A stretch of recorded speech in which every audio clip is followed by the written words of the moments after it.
In this video, I'm going to be going over how to import inventory parts and inventory parts data into AutoPlus from Microsoft Excel. And you can also use three different flat file types: comma, pipe, and tab delimited. So before we get into Excel and show you all the columns that you can manage, I'll go ahead and show you the import inventory module. So there are many different templates. Today we're just going to be going over the inventory master, which is the primary one. All these other import templates, manufacturer code, unit codes, all these other things support the inventory master. By default, we're looking for the inventory master, and by default, we're looking for a pipe delimited format. I prefer pipe, but for this video and to show it in columns and rows, I'll be using Microsoft Excel. So before I browse to the file, I want to go ahead and show the file. So I'm going to pause the video and start a new one up showing the Microsoft Excel Inventory Master AutoPlus template with some data already ready to go. See you in a minute. So here we are in the Excel Inventory Master template. And I'll just start from the left and go to the right. If you're importing data that already exists, then instead of using the manufacturer code and part number columns, you could just use the SKU because the SKU is unique.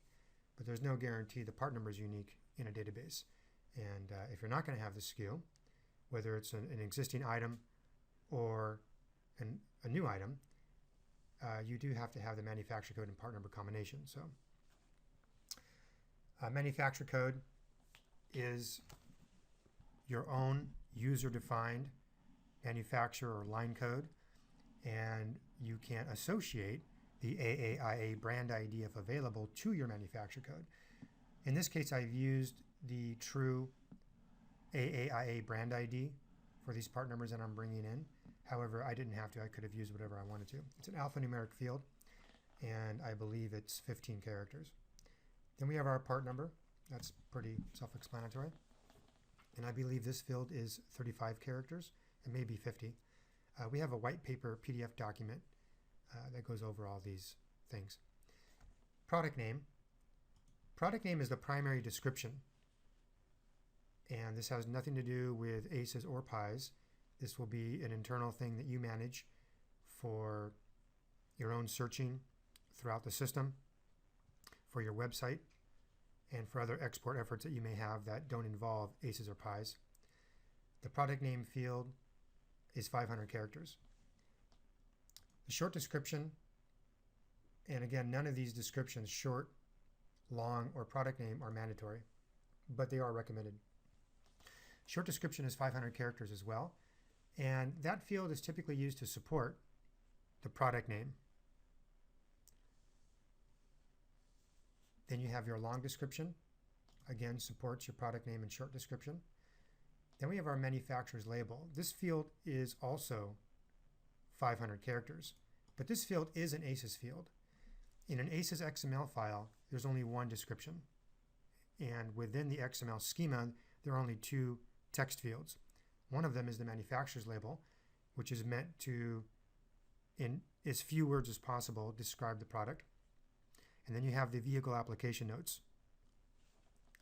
So this is your one opportunity to have a description in your ACES file if you're not producing PIES. We have our category name. Now I've left in all of the ACES category columns, which are going to be from category name through ACES position ID. Although if you're importing, you really only have to have the ACES part type ID. And if the position is something other than NA, then you would have an ACES position ID. But it's fully legal or legit to have all the columns present and fill them all out, but there's no need to. But for demonstration purposes, I've left them all intact. So we have our category name, our subcategory name, our part type and position, and when we have each one of the corresponding ACES IDs representing category, subcategory, part type, and position IDs. Moving on. This is an AutoPlus field. licensed and original tooling. So these two columns here. These are not mandatory. Very few fields. I think the only fields that are mandatory would be the manufacturer code and the part number. Everything else is optional. Licensed would be for your website if the product that you're selling is a licensed item through GM, let's say, or something like that, and it's required by you, the seller, to display whether it's licensed or not. That's what this field is for, and it's either a yes or a no. I stand corrected. It's actually free text. I put no in there, but you can put Ford if you wanted to, or General Motors. Original tooling, again, that's a text field. I've put no, but that would, again, be for a website only, and whether or not it was required by you as the seller to indicate whether or not original tooling was used in producing that product. Units of measure, and for this purpose I put each. Your quantity on hand. Price sheet name in AutoPlus, and there's another video for this, and I'll put a link in the comments for price sheets. You can have unlimited price sheets in the system, and each price sheet can have an unlimited number of price levels, and each one of those levels can have their own unique default gross profit margin percentages that you'd like to maintain. We have our MAP, or manufacturer's advertised price. MSRP, manufacturer's suggested retail price. The cost of our item. The list price. And the year price. These two fields here are not part of your price sheet. That's another import to populate the one-to-many. These MAP, MSRP, cost, list, year price, core cost, core price, those are all one-to-ones. It's not a one-to-many. So that's why they're in this template. But list price and year price would have nothing to do with you selling items within AutoPlus. They would have to be for display purposes on your website. So if you're selling items on a retail website, you may want to have two prices displayed. One would say list price $300, year price $250, percentage discount, whatever that it was. So these are for web purposes.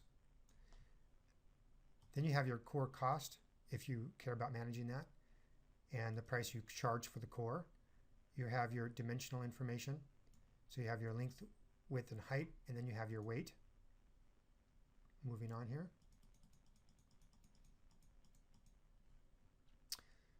These are for the web. So this would be whether the item was not air shippable for whatever reason, whether the item was oversized,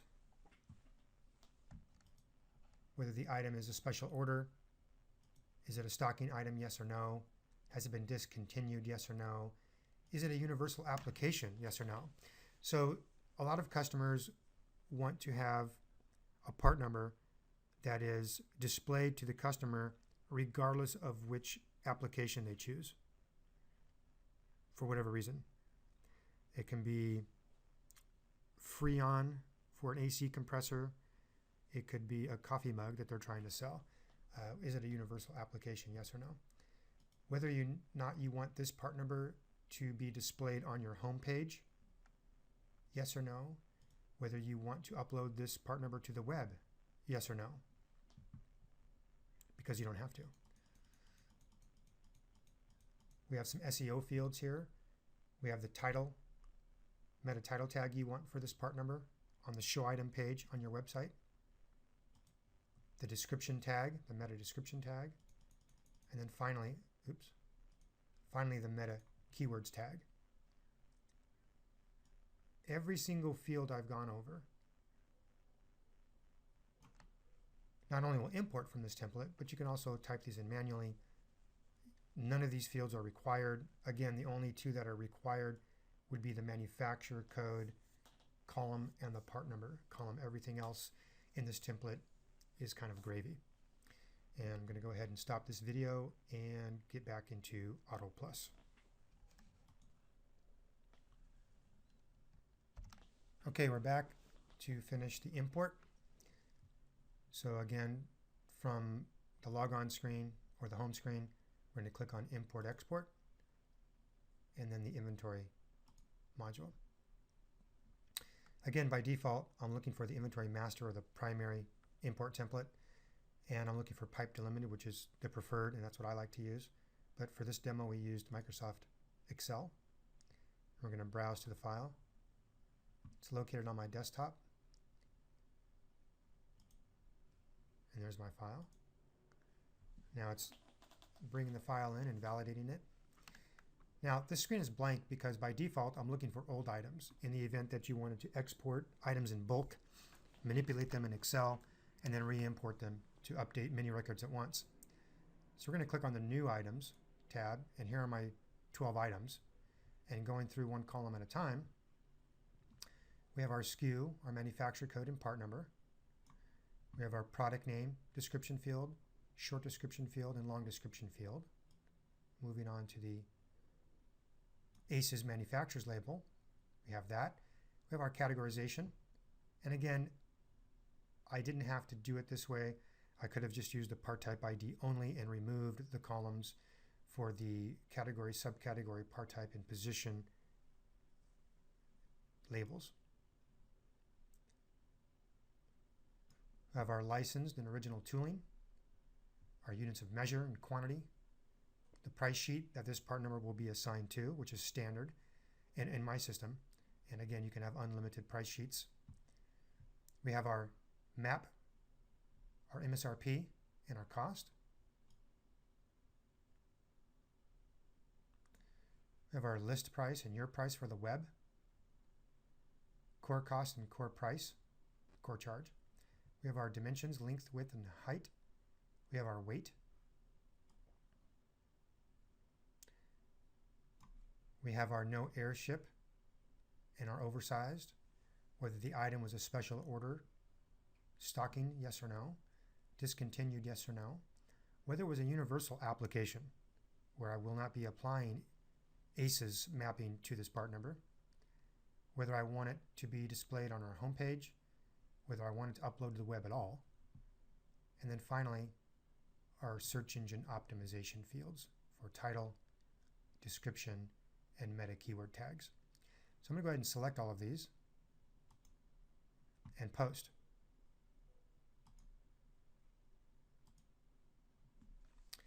Now I'll go ahead and close the import inventory module, and we'll go over to inventory and profile to look at the data we just imported.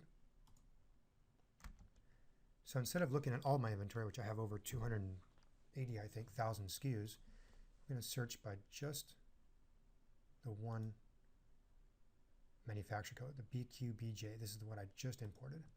And as you can see, I only have 12 part numbers. And here they are. So as I highlight these on the left, these are the individual part numbers. On the right-hand side, you can see the details of those part numbers.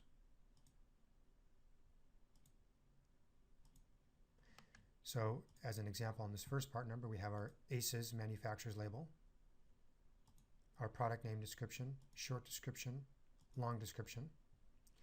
We have our cost, map, and MSRP, our list and your price for the web, and our core price. The other things that we brought in were length, width, height, and weight, whether the item was licensed, yes or no. We brought over and populated the flags for stocking item, yes, home page, yes, web upload, yes. And then finally, under the web tab, we brought in our search engine optimization.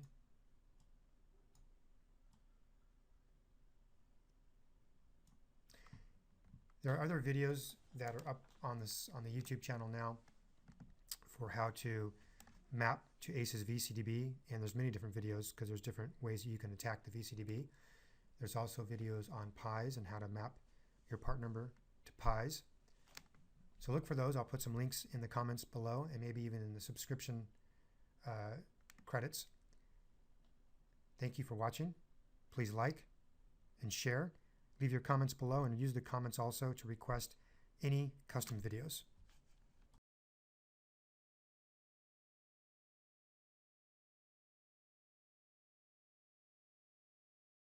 ACES schema that it's reading from the XML file.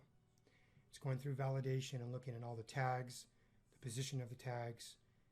if there are more tags than are supposed to be there, if they have the right correct spelling, and once